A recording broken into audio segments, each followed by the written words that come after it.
How to trade a liquidity grab. Welcome to the channel. My name is Nexus, and in this tutorial, I'm going to show you how to trade a liquidity grab. Let's get started. So I'm going to show you how to do this using a process I have defined, and I'm going to show you using two examples. The first one is using USD Swissy, and the second one is using pound yen. USD Swissy is an example that has already happened, and the pound yen is an example that is potentially going to happen. So one for the future and one for the past. Let's start with USD Swissy. This is one for the past. What I'm going to show you in this video is a process I have defined. So this gives you specific step by step. And this is very different to the other videos I have created around liquidity pools or liquidity zones or stop ons, depending on what you want to call it. So this is going to show you a step-by-step process. So the very first step is to identify a time frame, and usually it's a higher time frame where you can find a fair value gap that overlaps with another PD array. So specifically, this could be an order block, a mitigation block, or a breaker. So we're going to do this on USD Swissy. And we always start with the highest time frame first, and we work our way down.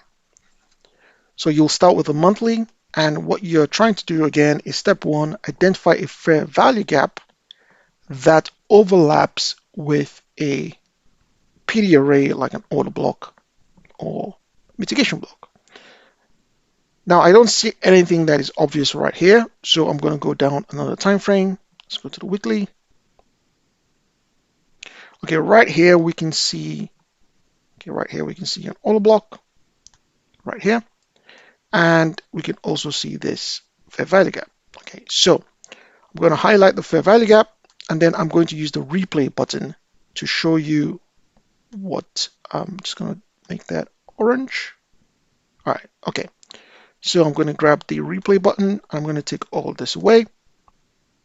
So what are we doing? What are we doing here? What's the point? So what we're trying to do is identify the best places to find a stop hunt or a liquidity grab and therefore take advantage of it. So trade it. That's what we're trying to do. The best place I have found where liquidity grabs happen is when you have a fair value gap that overlaps with another PD array. Now, what we do is once we find this fair value gap, in this case on the weekly, we need to go down to a time frame that aligns with the weekly. So in this case, I'm going to go down to the 1 hour. So you want to do this no more than 2 time frames away from the actual time frame. So on the weekly, you will basically skip the daily, skip the 4 hour, and then you can go straight to 1 hour. So 2 time frames below. Now, if this was on the monthly, then you can go all the way down to the 4 hour. And if this was on the daily, you can go all the way down to the 15-minute. And this is because you can see the actual stop hunt happening on those lower time frames. If you're on a time frame that is too high, you may miss that actual stop hunt. So let's go down to the 1 hour. All right, so we've highlighted the area that we want to monitor.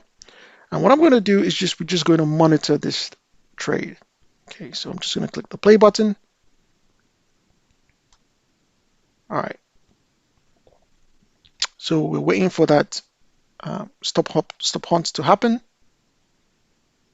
So right now we're making equal lows.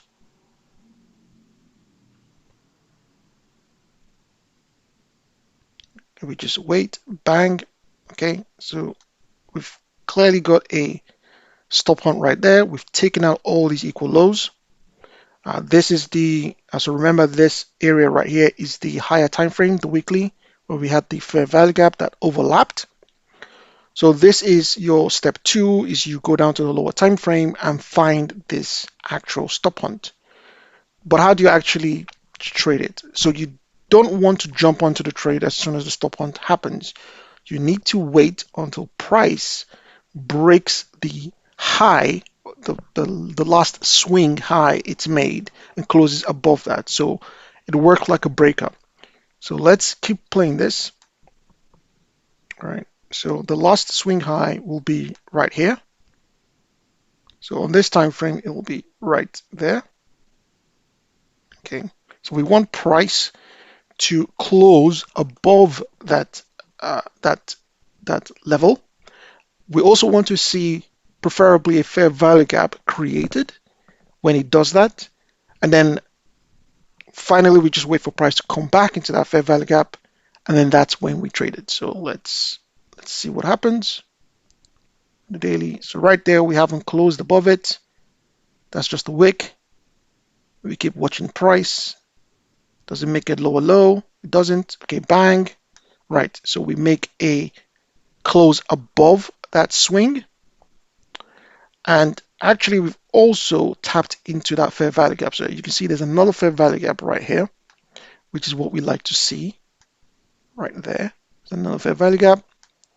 So at this point, really, you use whatever entry technique you have to get into your trade. But this is the trade. So your stop loss could be below this level right here. Okay. Now this will depend on how much you want to risk, or below the fair value gap that was created right there.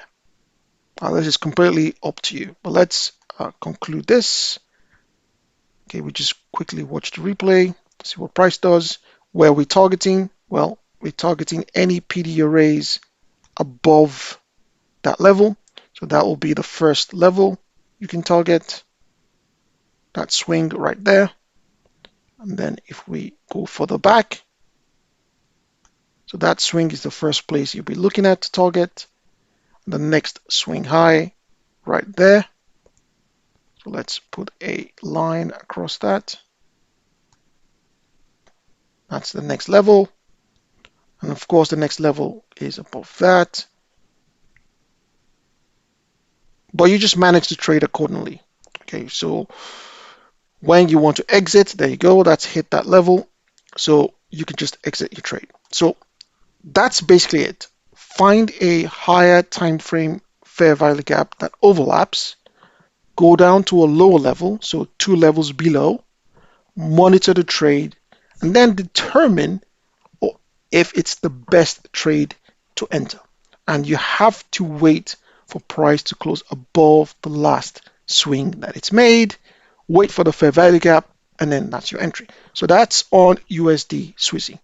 So let's repeat this process, but this time let's do it on the pound yen. So this is a trade that has already happened, but the pound yen hasn't happened yet. So you guys tell me if it happens, tell me if it works, write down in the comments. But let's do this today. So we use live prices. So we go to the pound yen, go to the monthly, and we're just going to repeat this process. So again, I'm not using the monthly directional bias here. You can, of course, use your directional bias. It really helps if you do that, because then you are trading with the trend. That makes sense. What we're doing here is we're just ignoring the directional bias and just following the process. Okay, so where do we find the best liquidity grabs, best stop hunts, and that's it. And we just follow the process and you manage your trade accordingly. Make sure you have your stop loss, your target, the usual things you need to do to make sure you manage that trade. So here we have pound yen, and this is live, this is right now. So the first thing I'm looking for is there an obvious fair value gap that overlaps, right? So this is the monthly. There isn't an obvious, I mean, there's one right here, but there's no obvious fair value gap, right? Okay, so I just go down to the weekly. Okay, is there anything here? And we're looking for something that's relatively close by, right? Okay, so there's nothing. I can see here. So we go down to the daily. Okay, there's potentially something here. So right now, this is the last candle that was made. This is Friday, the 3rd of May. Right, so this hasn't happened yet. So let me know in the comments if it happens, if it works. First thing that I'm going to do is so we've got a order block right there. All right. So the first thing I do is I'm just going to mark that order block, high, low, and mark the 50% or midpoint of that order block. I don't want to see prices below that. If I see a close below that, then you can just abandon this whole idea. It doesn't work. Okay, so that's why I'm drawing that line. Then I'm going to mark my fair value gap. So you have a fair value gap right there. Okay, pull that out. All right, okay, so it's good enough. So we're already in our fair value gap. So we need to go down to a time frame that aligns with this. So with a daily, you can head down to the 15 minutes. So let's go to the 15 minutes. All right, okay. And what we do is monitor this trade. So as of right now, you can see we've created these equal lows right here. And this move right here has taken out those equal lows. So I will now draw the last swing high, which is right here. So the last swing high is right here. Okay, so what am I waiting to see happen? Well, this is what I'm waiting to see happen. First of all, I'm not expecting price to come back down here because, like I said, if price closes below this red line, you can abandon the whole idea. Okay, so what am I expecting to happen? Well, I'm expecting price to come above this line. I'm not saying it will, but this is what I'm anticipating. So I'm anticipating price to do something. I'm anticipating that price will close above this line. Okay, it will create a fair value gap somewhere here, right? And then price will come back into that fair value gap. Okay, it might be very quick, it might be slow, it depends on price. And then I'll be looking for an entry around or inside that fair value gap. When price is coming down into it, I will take the entry and expect price to then move away from that fair value gap. That's what I'm anticipating will happen. Now, my stop loss will be below the fair value gap that is created right there when it's created. Okay, so my expectation is the fair value gap will be somewhere around here. So let me highlight. I'll use a different color. Let's do something like that. Okay, so this is what I'm expecting to see happen. This is what I'm expecting to see happen. So that's it, guys. That's the process. That's the simplest way that I have found to identify specific places where these liquidity grabs will happen. And when they happen, all you have to do is anticipate what price will do next and benefit from that. Please make sure that you trade this using risk management, etc., stop losses, targets, all that funky stuff. Also, I do want to mention that this is purely for entertainment reasons, and I am in no way encouraging you to use a live account to do this. You can, of course, do this in a simulated account, a demo account, just to check if it works on a specific instrument that you particularly trade. And again, let me know in the comments what basically happens. So that's it, guys. That's really how to trade a liquidity grab using really any currency and just following a standard straightforward process. I hope this video was helpful. Please give this video a like and subscribe, and I'll see you in the next video.